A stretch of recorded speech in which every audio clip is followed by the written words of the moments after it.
So I was a child, and I honestly have no clue what year this was, and I could probably do some research rather quickly and find out what it is, but I believe it was Hurricane Dennis was coming to town, and one thing about Dennis is it went directly over Jay's Way.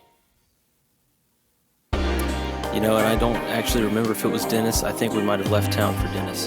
One of the hurricanes, me and my brother went outside and the eye passed directly over our house.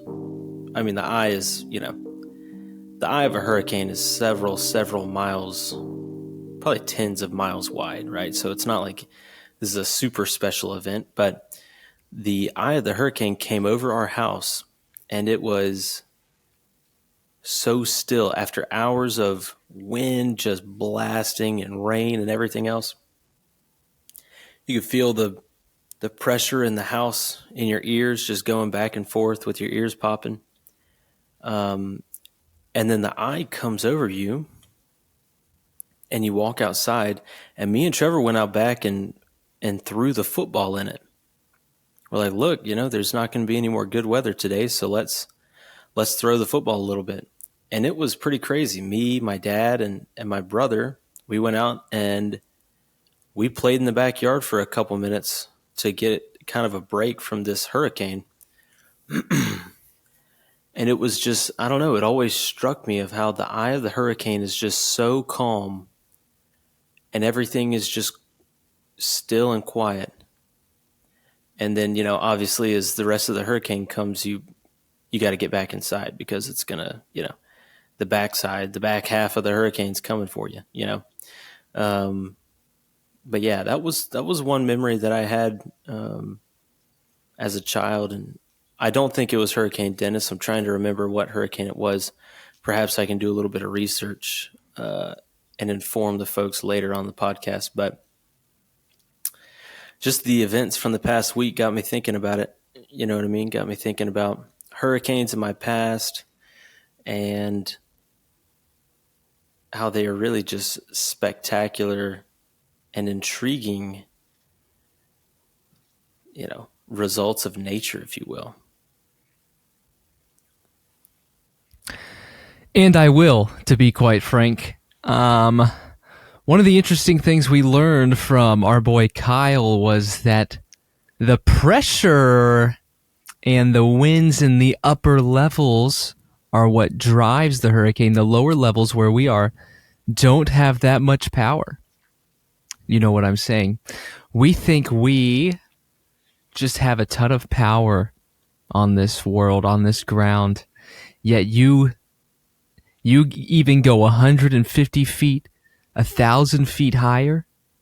You know how much power that realm has? And you can see where I'm going with this maybe is that we can't accomplish a lot on our own. A hurricane, we talked about even nuclear bombing hurricanes. Nuclear bombing Hurricane Dennis, Hurricane Helene, Hurricane Katrina, whatever hurricane. Nuclear bombing Jay's Way, if that's what it takes to stop the hurricane. Yeah. Which I think that would have an impact. But what I'm trying to say is our efforts on the ground here cannot compare to the efforts in the air, in the unseen. And so, I don't know if that's encouraging or discouraging to you, listener, but it just seems to be the truth. And so, take it for what you will. I think we see a good example of that with Brett, is that him and his brother were on the ground due to the circumstances in which they were involved, because the unseen opened up an opportunity for them to go out in the yard and throw the football. They did so. But they did not go out in the yard and hope that them going out in the yard made the eye of the hurricane pass by them. Does this make sense? It makes sense to me. I think really it depends on where you're where your focus or perhaps where your perspective lies. Are we thinking of, perhaps there's forces that are 1,000, feet above my head that's really running the show, Or do I think so highly of myself that, whatever I do down here on the earth is going to steer this hurricane one way or the other? I think that's what you're getting at. Yeah, I mean, I've tried to leave it ambiguous enough so as to not determine the thoughts of our listeners prematurely, but also to open up a gateway and opportunity for our listeners to think in a comprehensive manner. Because to be quite frank, we go out in our lives and we go in the storms of life. We go in the hurricanes and the hurricane force winds, and we're looking for the eye. We're looking for the calm. And then once we find the calm, we stay in the calm. And once you stay in the calm, you're never exposed to the winds. And again, I hope I've left that imagery as ambiguous as possible so that you, the listener, can decipher wherever your mind leads to. Maybe you have some work to do. Maybe you have some damage to be cleaned up. Bring alongside your brothers, sisters, cousins, aunts, and uncles to help you clean that damage up. Vulnerability creates a pathway to betterness. Do you believe that? I think that's true for sure. I think that's true with several different relationships that we have throughout life. Just right now, think about a random person. All right, now think about how what Bo just said, kind of changes that relationship or how that applies to that relationship. It applies to every single one, I think. Who did you think of? Well, I think of my wife. I think of really you. I think of everybody that I've ever known and come into contact with. I think of the guy checking out my groceries this past week at Publix. I went to Publix. I said, I need to get something to eat, and I decided to just go with a green juice. And everyone was buying 15 cases of water, 30 things of toilet paper, and I'm just standing in line with just one green juice. So he seemed like he was having a bad day, but I wanted to be vulnerable with him, like you said. I said, look, brother, I'm going to be vulnerable with you right now. I'm feeling a little bloated, and that's why I'm getting this green juice instead of prepping for a hurricane. And I think he appreciated that. What does vulnerability take? What does it take to be vulnerable?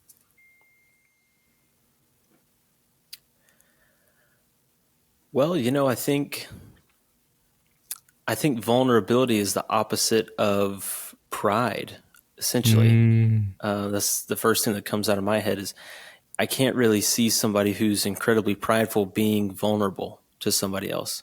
So I think really you got to break down those walls. You got to humble yourself, right? Strip away your pride and say, look, this is me in my rawest form right here. And I think it takes a lot of guts to do that. That's exactly what my mind was thinking is vulnerability takes humility. And why in the world would we be ashamed to be vulnerable if we believe it makes us better? And what is better in our context? I'm speaking as a follower of Jesus, better looks like becoming more like Jesus. Yet, I care so much about what other people think of me, what other people I care about think of me, to be more precise, that I can't be vulnerable That's been something on my mind that the hurricane popped into my head. Because we search for the comfort. We run to the comfort. And we stay in the comfort. And for me, comfortability leans more toward pride than vulnerability.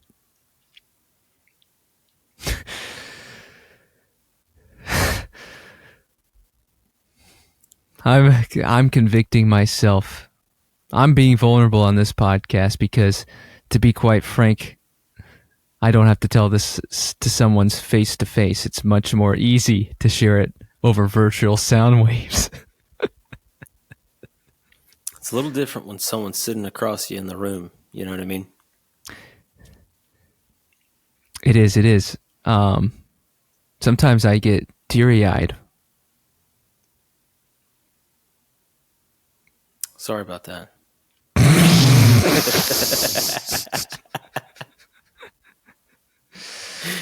Oh, that's too funny. Well, Goodness. we had a hurricane come, Hurricane Helene, as we said.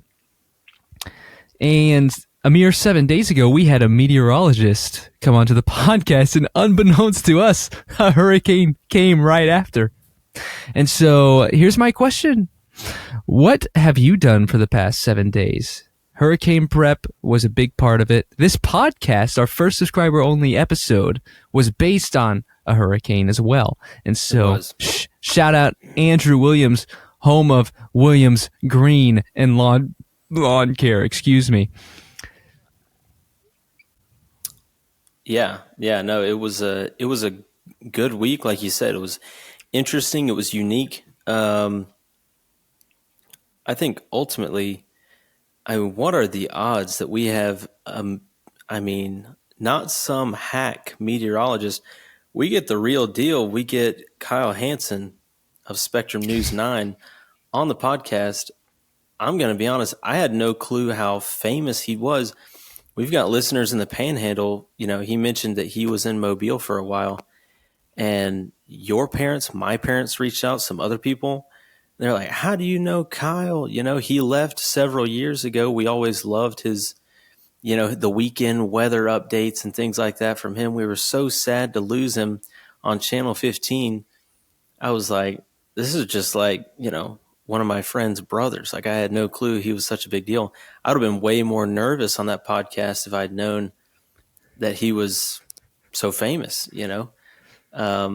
But it's kind of wild that while we're sitting here having this discussion last week, you know, 7 days ago, there's a disturbance of sorts, maybe a depression we could call it, that is just churning out there by the Yucatan, just getting ready to smack us. You know what I mean? So it's kind of wild. We're talking about hurricanes, bombing them with nuclear weapons and things like that. And there was actually one out there that was pretty much headed straight for us. So that's pretty special. I mean, obviously the aftermath is not good for a lot of people, but the coincidence is pretty crazy. So hopefully our podcast served as a wake-up call of sorts where people could say, hey, look, these things are really powerful, because we touched on that a lot about how powerful these hurricanes are. So I'm hoping someone heard that and they're like, man, I don't want to take any chances with this one. So hopefully we did a little bit of good for the world there. That's my hope.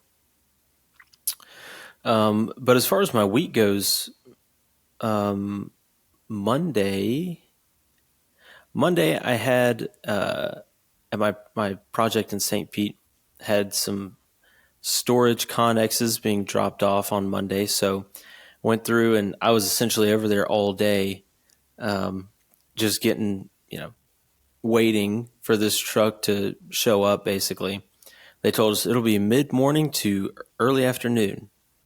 So I show up at 10:30 because that's mid-morning, and the truck is there at 3:30, which I would not consider early afternoon, but you know, everybody's got their own way of looking at things, I guess. So that was Monday. Tuesday was pretty typical day. Really just starting to monitor that storm out there. Like, oh, which way is it going to go? Which way is it going to go? And then Tuesday afternoon, we get the email that my office building is going to be shutting down on Wednesday at noon.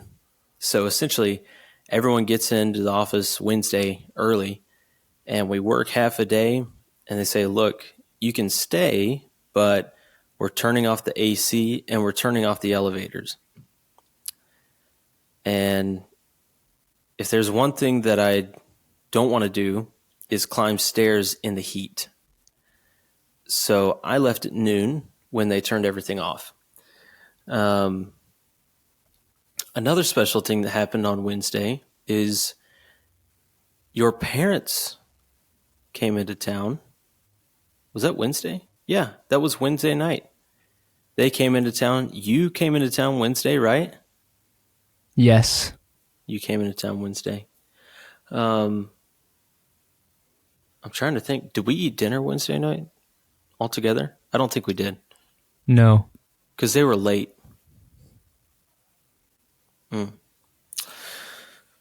So everyone gets in late to our place on Wednesday. Thursday, obviously, the storm's supposed to be coming. We wait all day. We go for a little walk with Stetson. The wind's blowing. It's beautiful out because the breeze is just gorgeous. And then, around 1 o'clock, 2 o'clock in the afternoon, we start getting some wind. We start getting some rain. And it really wasn't that crazy. We had a couple tornado watches, so we certainly had to, kind of dodge those, watch the weather, and make sure they weren't headed straight for us. And Thursday afternoon, Jackson and Julia come down as well. And this is all for Molly's birthday is the reason they're coming down south. And so we decided, look, if this hurricane's going to hit, we're all, let's get in this crib and huddle up. If it's going to hit us, it's going to have to take us all out, I think was kind of the mindset. A real musketeers look at it, all for one for all type deal.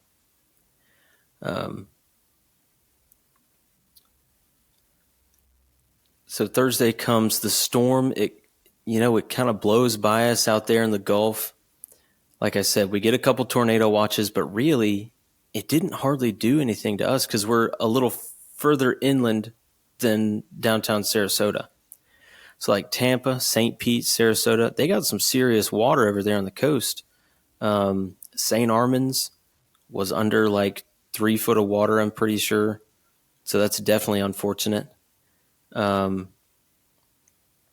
yeah, we're all hanging out in here eating snacks, and we've got all our hurricane snacks. It was honestly kind of a blast. We were hoping to get dinner out somewhere that night, but really the hurricane was hitting at dinner time. So pretty unfortunate for Molly's birthday plans. And I think she had a hurricane hit a couple of years ago for her birthday. So something about that birthday is just bad luck. I don't know what it is, but that was Thursday. Then Friday, you went back on... When did you go back? Friday. Yes. I don't know when Friday. This whole thing, it's so tough because when you have an event that just disrupts the whole week, I have such a hard time remembering what's what, So Friday I went back to work, which I totally forgot about. I went back to work Friday. There was, some calls for different jobs with warranty and things like that. So it was busy. And then Friday night we went out to an Italian spot with your mom and Jackson and Julia. And that was a blast. I think we all got pizza. So we were looking not fancy. When you all go to an Italian place and get pizza, it's like, these people have never been to a good Italian place in their lives. So I'm like, we could have just gone to dang Domino's for this, but Mm. it was delicious. It was really, really good. Osterio 500, shout out. Um, and then Saturday we kind of hung out with your parents for a bit. Your mom, not your mom, Molly and your mom went to a baby shower for Molly that was being held at Andy and Karina's house. Um, yeah, and then I just kind of hung out here with your dad and Stetson, um, and we had a blast. It was really a great time. Let's see here. Sunday went to church. We were down some volunteers in the baby room, so me and Molly served in the first service in the baby room. I got that stroller going, that 2x2 that holds 4 babies in it. Sometimes they get a little antsy, and you just got to get them out of that room. Get them some fresh air, change the scenery a little bit. So we got a couple kids crying like, "Look, bring them over here. I'll load them in the stroller. We'll do some laps in the building." And as soon as we started pushing them around, it was like, hey, they're pointing at stuff on the walls. I'm, you know, I'm chumming it up with them, so to speak. And these are all babies that can't talk for the most part. Stetson was there. He can point cow, pig, but that was about the extent of our discussions. But yeah, it was a good time, dude. It was just a high quality experience altogether.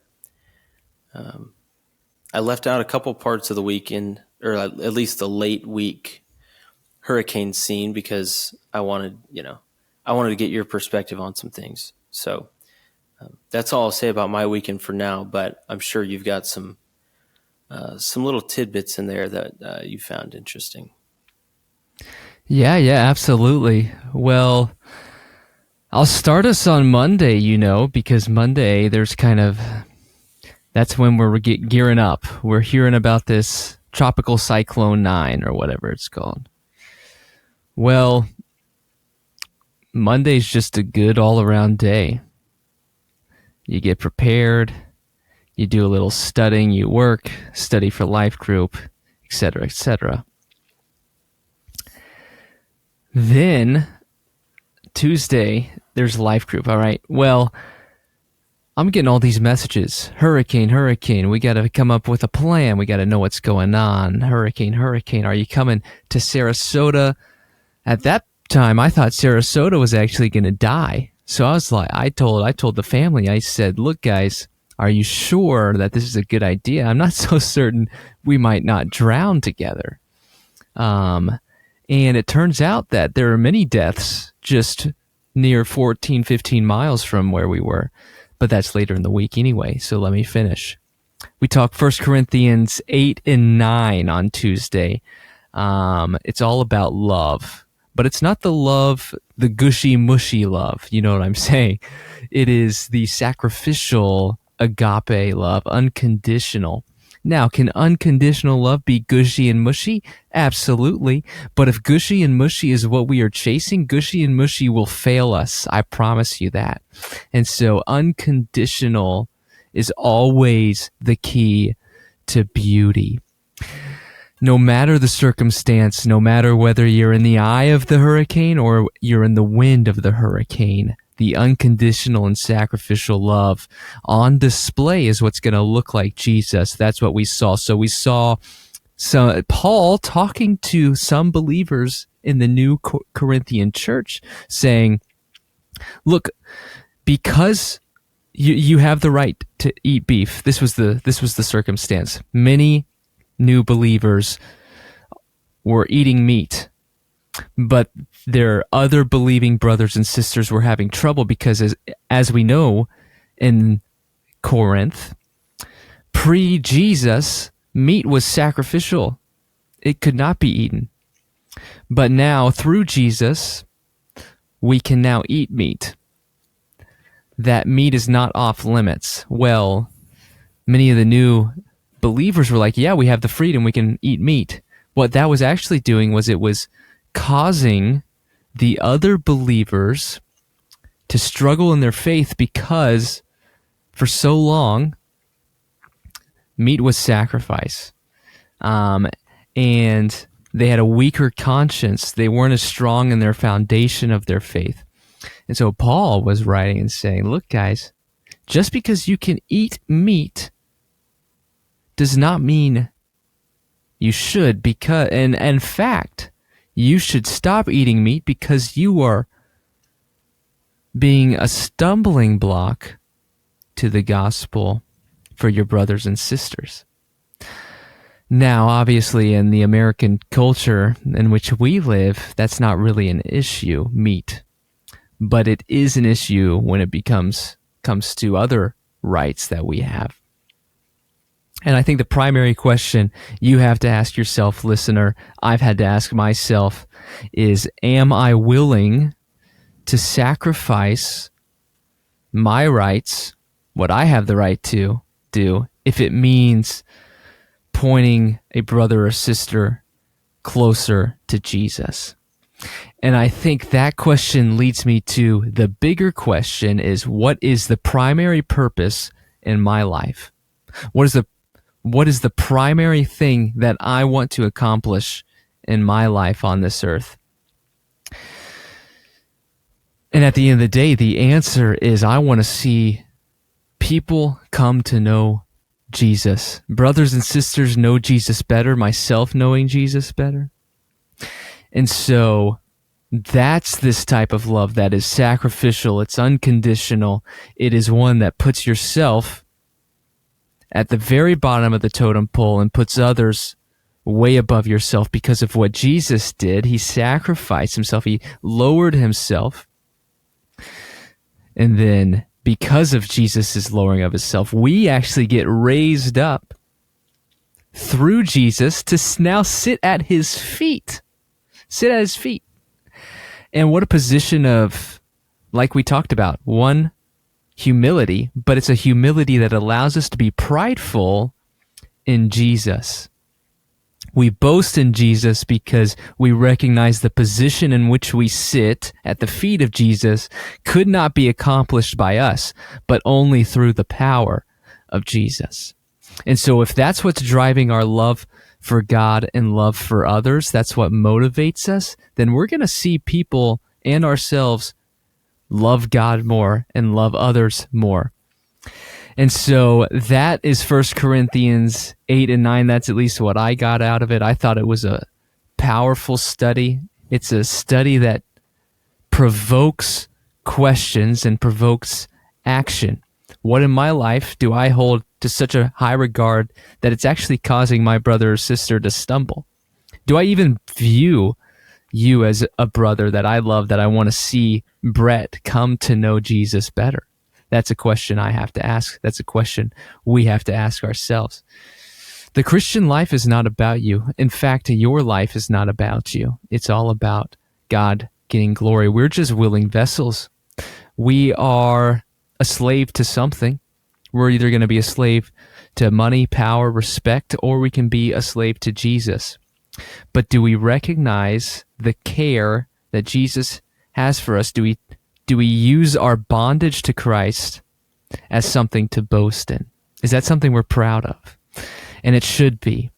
And so I've ranted, I've talked. I don't really feel like I've ranted. I've just exposited what's been on my mind.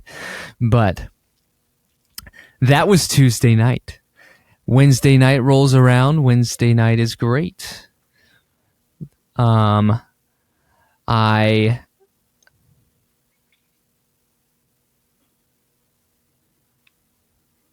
Wednesday night, I was looking at my calendar. So here's what I did. Let me first say, Wednesday lunch, I had lunch with Dylan Bossy. We've talked about Dylan Bossy, one of the great men in America, if not the world. And he's just a great guy, great friend. And I just had that in my calendar because I committed to you listeners that I would start to write these things down so I could remember. So here's what I'll tell you. We had fresh kitchen. I got the kids bowl, as I always do. I get the broccoli, the sweet potato noodles, the blackened chicken, and a little bit of chipotle coconut sriracha. And I couldn't recommend that one enough. It's all pretty good. Wednesday night rolls around and a turn of events has happened because we had a men's night with Coach Mike Holloway, 14-time national champion, 17-time SEC champion for the Florida Gators track and field coach on Thursday. Well, the hurricane came and that event got canceled. That event was canceled. And so I struck that off my calendar. I had a meeting with my boy Josh Wednesday night. He actually volunteered he was voluntold for a clinic, and what we were going to be doing was we were going to be playing pickleball. So I said, Josh, it's probably going to rain. You do the clinic. We'll get another time. We'll get another time together. It worked out beautifully. Well, what happens at 6 p.m., I get in my car. I drive down south to Bradenton, Florida. I don't know if that's true. Lakewood Ranch, Florida. And I arrive on the scene pre-hurricane, but we're getting pretty excited about this hurricane. Storm chasing is always a good passion. I think Kyle really sparked that in us too. What did Brett and I do upon arrival? Well, one, we went to McDonald's and got a McFlurry. Well, Brett shared that he was at Publix and was kind of vulnerable with the guy. Like, look, I'm feeling bloated. I need a green juice. Brett also got real vulnerable with the McDonald's guy. He said, look, I need M&M McFlurry. They gave you an Oreo McFlurry in a strange Chinese takeout box looking thing. But Brett said, this is what he said. He said, look, I know that this is not what I ordered, but I love you so much anyway, and this is exactly what I wanted. And then he turned on his car and he drove away. And that was that. We delighted in the McFlurry. Well, you're making it sound like we shared one. Okay, we each got individual McFlurries. All right. Yeah, apologies for not being clear. There were 4 straws as well. Anyway, we arrived back at Brett's home, and I think we turn on the telly. To be frank with you, we got deep into the Diddy. No Diddy, if you know what I'm saying. The diddler. Did he do it or did he not? That's the real question. The diddler, as Brett said, we found ourselves into let's stick on the Chinese takeout train, a Chinese finger trap, one in which you can't get yourself out because you're so hooked. You found yourself much. Unfortunately, like Diddy trapped people like Meek Mill and Usher and Taylor Swift and Justin Bieber. But we went on a little adventure. I'll say that much. That's an understatement. I honestly had heard from a few different podcasts like, oh, Diddy got arrested. You know, he was doing some weird stuff, freak-offs, they called him. But you go on YouTube and you hear these firsthand accounts from some of these people. It is a wild situation, I'll say that. Without getting too graphic, it's frankly disgusting. And then you go back and you look at some of the public interviews that he did where he was essentially he was out in broad daylight saying some of the stuff that he was doing, and everyone kind of laughed it off like, that's just Diddy being Diddy, And then you look back, you're like, wow, this dude was really doing some crazy stuff. I think, and here's just I'd make a prediction, and I hope it doesn't come true. But I believe there's some videos of some very powerful people that he either has or has sold on the dark web for hundreds of millions of dollars. I heard there's a tape for $500 million that had the people you're talking about, Meek Mill, Justin Bieber, Taylor Swift, all on it. With him in jail, I don't think it's the safest place for him. I'll say that. Would not surprise if he end up like our good friend Jeffrey, who had his own island. Um, Unfortunately, I think they might come to the same ending, the same demise. So that's just it's a halfway prediction. I hope it doesn't happen, but the logical trail kind of leads you to that end. Yes, Diddy is, like I said last week, he's a villain. Puff Daddy is a bad man. There is Jaguar Wright. That's all you need to search. Jaguar Wright, Diddy. You'll learn everything you need to know. And of course, we do not endorse any of this. Of course not. We do not even suggest searching it. But if you need to, we would recommend Jaguar, right? Anyway, we did that front end research for you so that you don't need to. Just take our word for it if you must. Yeah, exactly. Hollywood's a strange and intimate, unfortunate business, and so there's a lot of dark arts that go on. So that was Wednesday night. Yes, go for it. I was going to say, we'll put it this way. Makes Harvey Weinstein look like dang Mother Teresa. And that's where I'll leave that. Consider it left right on the cutting room floor. And Thursday, I'll be honest with you, it was a pretty optimal day. This is one of the things you're surrounded by your family, number one, which is just beautiful. You get everybody together. You get everybody loving each other well. And Brett and I and my father built a little dresser as the hurricane was preparing to come. And that was fun. The other thing we did Thursday as the hurricane came was Brett Jackson and I got out there and fought the hurricane. Many people, they were running. It's kind of like we talked about at the beginning. We run from the storms. We run to the eye. Anything for comfort. We compromise everything we have for the sake of comfort. Well, Brett Jackson and I got out on the field into the wind and the rains. And we fought this hurricane for you listeners. We really did. In fact, I don't know for Brett, but the next day I woke up and I had wind burn. That's how bad, that's how windy it was. I could feel it in my face and my bones that it had been burned by the wind. And do I regret that decision? Absolutely not, because I believe what we did was we saved lives. We made people aware of the strong winds and the strong rains, and we called them into a place of protection. And we couldn't have done that without Jackson. I'll be honest with you. He opened the door so that we could run. That door, it shut quick and hard.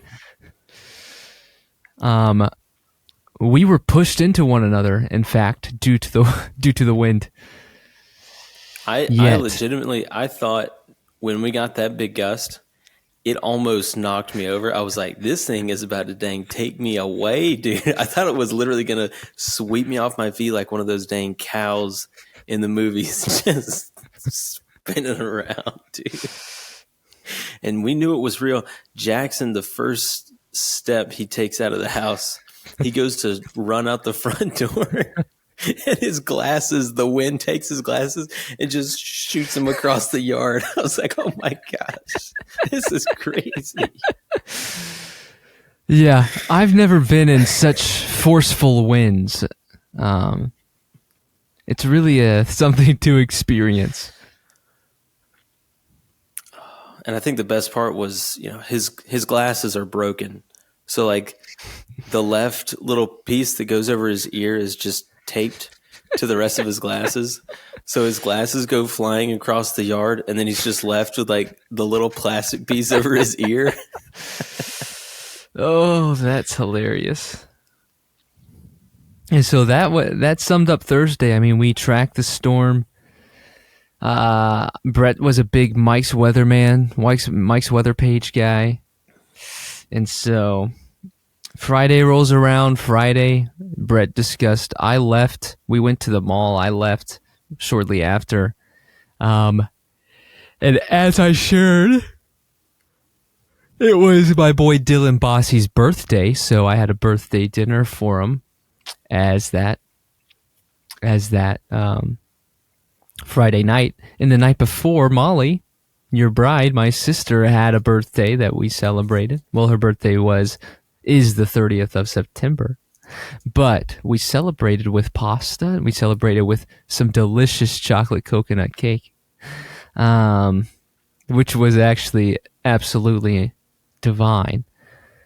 So Friday, that was that. Saturday, our life group gathers for a big lake day, a big lake day. Shout out Colby Curtis. Many would know him as Colby Curtis if you know him. But if you don't, you'd also know him as Colby Curtis. He's one of the most genuine and kind people I've discovered this past year. He opened up his family's lake house for us to use. I'll tell you my favorite part of it. Two of my favorite parts. One, I was sitting and I was looking over the ledge on the balcony, and I saw all of our life group just doing various activities together. And I thought to myself, wow, only someone as powerful as God could orchestrate this, because our life group it's made up of many different personalities, and they're all meshing together, many different beliefs, all one central belief, but still many different inner workings of the personal lives. But it's all working together only by the power of the Lord. My second favorite memory from that trip was right around 6 and 7 after dinner, we all got in the boat and did a little sunset cruise. Wow. And it was at the time where during the cruise, the sun went down.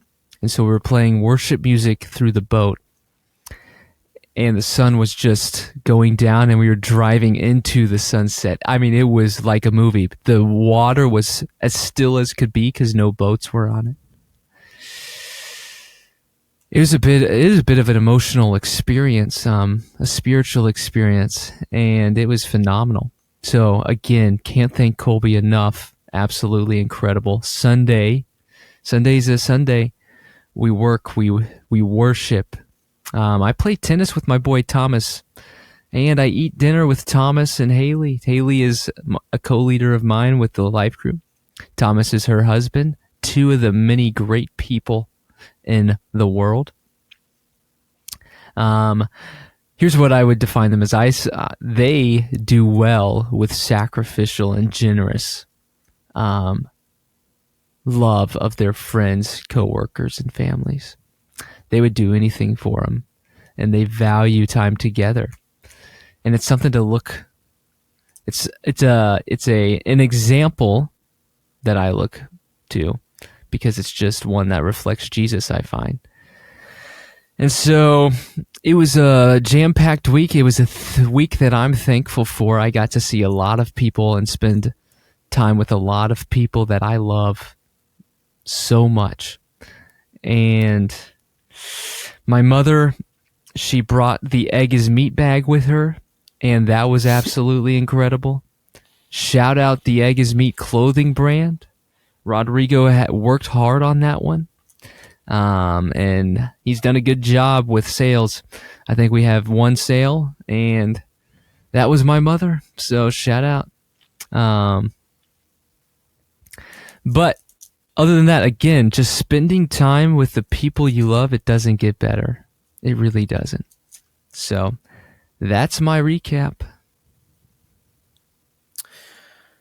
Well, it sounds like an incredible week. I know I was there for a portion of it. And kind of piggybacking off what you said, not only is it special to have that group of people in town together at the same time, but the fact that we all had to be in the house at at the same time was pretty great. You know, you didn't have, there was no possibility for a few of us to go to the clubhouse and play pickleball or, you know, play 9 holes of golf or something like that. We all had to be in the same place at the same time. I know Saturday, I totally forgot to say this, but Saturday we broke out the Sky Joe because I'd just been dying to play Sky Joe. And look, I'm not going to say it. Nah, I'm kidding. I will say it. I won. I beat everyone at Sky Joe. And when I say I beat them, it was a beatdown, dude. I'm talking Alabama in the first half beatdown. So I think Molly was the one that hit 100 because I'm pretty sure she wanted to go to bed. It was like 9:15. She was like, can I just go to bed? So I don't think she was trying too hard, but I was okay with it because I had the lowest score. And yeah, I mean, that's just me just being cocky for a minute there, but I had a really good time, dude. And I wish that the weekend was longer so you could have stayed and, you know, we could have possibly done, like I said, maybe some pickleball or golf, but overall it was a delightful weekend and week. I echo it. I celebrate your time at Sky Joe. I did run into a bit of another conspiracy, did he do it or did he not type thing. You want to hear? Oh, I would love to. All right, here's what happened. Have you ever heard of the company Balenciaga? Mm-hmm. Well, listeners and Brett, I'd be curious what your thoughts are. Balenciaga, many people are saying don't buy. Many are saying don't buy. They're saying sell, to be quite frank. And here's why. Have you ever heard of this term, plastination? I don't think I have. Well, let me tell you about it. Plastination is almost like embalming someone. Have you ever heard of embalmment? I know that one. That's like Egyptians, King Tut. Are we sure that's not mummifying? I think they did some embalming. That, you know, you put the chemicals in the bloodstream and that kind of keeps you plump for a little bit, right? Yes. So any kind of open casket you'll see at the end of death, after death, open casket, you see a woman or a man, lovely woman or man lying in the casket. And it's really quite an interesting concept if you really think about it. But the embalmment keeps them, yeah, exactly like you said, a little plump, with a little more juice. Even though they don't have a heartbeat, they have juice left in them. So it looks like a real person. Anyway, I'll read. Plastination is a technique or process used in anatomy to preserve bodies or body parts. First developed by Gunther von Hagens in 1977. What was that first name again? Gunther von Hagens is very German. I tried my best. Gunther. The water and fat are replaced by certain plastics, yielding specimens that can be touched, do not smell or decay, and even retain most properties of the original sample. All right, so this deal with Balenciaga, well, they have models who regularly modeled their clothing. Well, those models went missing. No one knew where they went. Then, months later, those models actually showed up as mannequins in their store. Yeah, Brett's making a weird face, and I'm with him. It's the thinking here is Gunther developed his technology. And Gunther may not be a part of this, but Balenciaga stole Gunther's technology, plastination. And they took their models and plastinized them, meaning their models do not They are not alive, but they've been plastinized to become mannequins. This is something that has been going on for months, if not years. But just look it up, Balenciaga Plastination. There's a lot of research on this. There's a lot of this specific example. His model name is Christopher G. He went missing. He shows up in one of their flagship stores as an actual mannequin. But the Christopher G, the thinking is they killed Christopher G and they plastinated him, if that's the real word. And now he's a mannequin. I'm curious what your thoughts are. Obviously, you're coming into this cold turkey. You haven't done any research, but do you think this could have happened? Well, it's interesting you mentioned turkey because as you were talking about embalming, I was thinking to myself, I think I would like to be embalmed with the Tony Chachere's turkey based, the turkey inject. So that's kind of funny that you ended with that. As far as the plastinization, so you're saying these models are missing, they have not been found other than their replicas, quote unquote, showing up in flagship stores? Precisely, that's what I'm saying. Okay. No, I mean, it's certainly an interesting concept, right? I would think maybe, I think the only argument against it is, couldn't they make more money off these models being alive than dead? Because truthfully, a mannequin is, I mean, mannequins are mannequins, right? I mean, if you turn a model into a mannequin, it's going to look better than a regular mannequin, but I still think they can make more money for Balenciaga alive as a model than dead as a mannequin. But then again, you never know the backstory. Christopher G could have been getting into the sweets. He could have not been working out anymore. And they're saying, look, Christopher, you're tanking your stock here. We're not going to allow that to happen. Tranquilizer to the neck, plastinization. Now he's in the Balenciaga storefront on whatever, Times Square. So I honestly, I think that would be the only motivation behind it is, look, this lady, she was our most popular model, but, she's kind of let herself go. Maybe we can unalive her and return her to her glory days and put her up in the store so we don't have to worry about her complaining about all this stuff, wanting more money. Now that I think about it, it is probably smart that they plastinize them. Yeah, I'm just convincing myself right now. I think your theory is probably correct.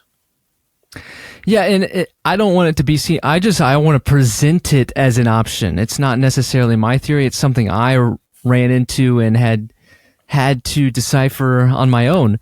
But what I will say along the money point is people desire control, and people think money is a means to control. But we could have all the money in the world and not have control, and then we will not be satisfied. We could have all the control in the world. This is even a deeper point, and we still will not be satisfied because there is an element of human nature that yearns for something greater than what is on this earth.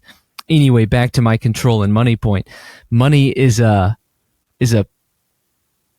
pathway to control.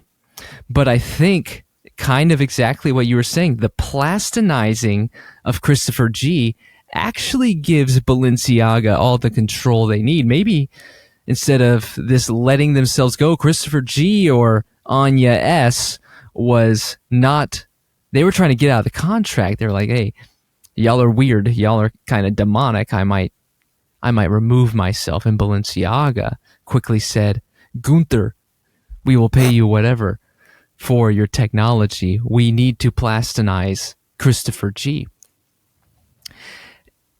So control, everybody wants it. It's the number one thing. We want control of our lives. We want to be able to say, when I open my door to my pantry, I want to know and be confident what's in that pantry. You know what I'm saying? Yeah. How many instant waffles can I make? Correct. But that is why we would be scared if something that we were not expecting was in our pantry, is because we don't have control over that unexpectedness. And so Balenciaga, much like the people of this world, they just want control, and they could have plastinized for control. And I think we're going to see that more and more, to be quite frank, is the more these technologies arrive into our hands, the more we could see this plastinization. Same thing as I was looking at Bashar. Have you heard of Bashar? Mm-mm. This is another interesting one, and we're running out of time, and we might have to put this off to next week. But Bashar is this strange man who has allegedly been interchanneling an extraterrestrial life for the past 40 years. And so he channels this extraterrestrial life and is kind of speaking on the behalf of the other extraterrestrials. And it is one of the most mind-trippy things. But again, I think it's control. You want the knowledge. You want knowledge of all things. We chase after knowing what's next or knowing what's coming. So and knowledge... Yeah, go for it. Does this Bashar guy, does he not age, or is he aging but he just claims to have some connection to the terrestrials? I think he's aging but has some connection. So he's been saying between 2023 and 2033 that extraterrestrials will make an appearance on this earth. Yeah. What are your thoughts? I mean, it seems like an easy thing to say, considering there's hundreds of UFO sightings every year. You know what I mean? And I mean, even Congress came out and said, look, we've had some fighter pilots come out and say that they've seen UFOs. So it's not, that's not the most far-fetched thing to say, hey, there's going to be some people that think they see aliens, Whether they do see aliens or not, that's a whole other discussion. Obviously, Zach Allen, I don't want to put words in his mouth, but he thinks that aliens are of the demonic realm, and I don't think that's a bad argument at all. I guess it depends on how you define aliens. But I'm not talking Mexicans. Sorry. That was Brett who said that. It was not. It was Bo. Oh, dear. And back to Bashar. This is why I struggle to believe Bashar. Is because he was at a conference, Bashar was. And the people were asking about politics. They were asking about American politics. And they said, what does Bashar say about who should be elected? And keep in mind, Bashar is the extraterrestrial's name that's being channeled. This guy's name is something else. Johnny. Yeah. Johnny Houston's. Anyway, this is what Bashar says. He says, the woman... he said, we cannot say much. We cannot say much. Here's what we have been granted permission to say. This is him channeling. This is Bashar speaking. Bashar. This is what we have been granted to say. He says this. The woman will bring the presents. The man will bring destruction in World War III. Oh, yeah. Yeah. Bashar is a DNC operative, obviously. And here's what I thought. I thought, Bashar, why are you... why does Bashar care about American politics, number one? Why not Russian politics? Why not the Filipino politics? Why does it have to be American politics? What does it... And why do we think that the woman will bring the presence of extraterrestrials. Now, I'm not here to endorse a candidate of any sort, other than Bill Martin from the Unity Party. But what I am here to say is, if we use our platform that we've been given that we politicize the platform that we have, we are misusing our resources. We become. Can you imagine people looking for extraterrestrials' life and they find this Bashar? And then this Bashar, who is from another planet and is from some other realm, if you believe that, I don't necessarily believe it. But again, I'm not Bashar. But I believe Bashar lost credibility when Bashar shared about American politics. But that's just me. Yeah, that's maybe suspicious isn't the right word, but I just kind of imagine this flying saucer going through outer space with a Harris Walls bumper sticker on the back of it. And all the aliens are like, what the heck? What is this? What is this thing you got on your flying saucer? He's like, look, I legitimately fell out of a coconut tree last week, okay? That's what you need to know. It was crazy. Oh, but that's good to know, man. I didn't know that the aliens were voting Dem. I'm sure there's probably some that'll vote Republican as well. I think there's honestly about 15% of our population. It's kind of a Men in Black situation. There's some aliens out there controlling people. And I don't think there's any solid polling to back up which way, one way or the other that they're gonna vote. So it'll be interesting to see in the exit polls what the alien turnout is this November. And what I will say about the aliens is if they come on this earth, they will not have existed in the context of all of which has been and all of which has lied before them.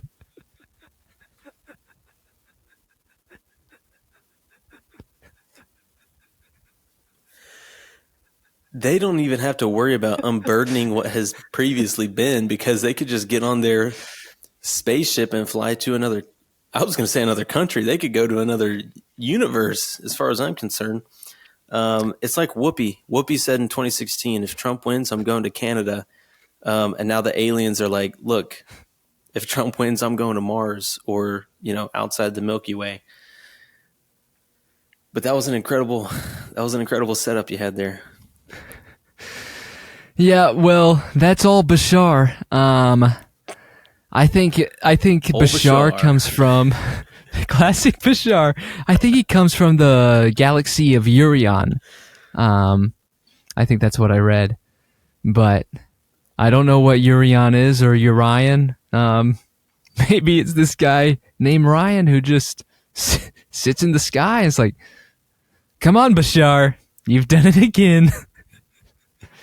It's the alien that prefers Ryan's buffets, bro.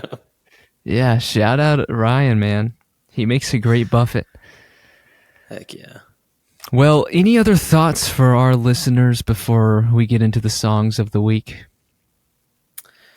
I don't think so. I would love to do a subscriber only just on conspiracy theories. I really enjoyed kind of delving into those. So maybe we can do that for this month's content. But no, I don't think I have anything else. Do you? No. Subscribers, be on the lookout for conspiracy theories.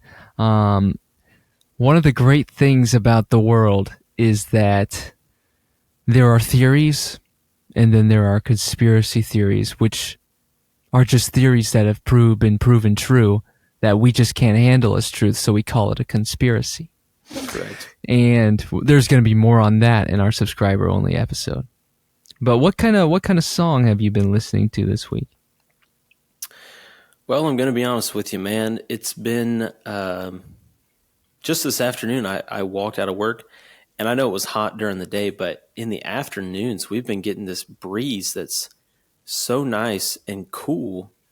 and it really does feel like fall's coming. So when the cold weather rolls in for me, that's when the sad country music, that's really when it hits the best right there. So I was really debating between several songs on this Culture Wall album. But I think that I'm going to go with 13 Silver Dollars.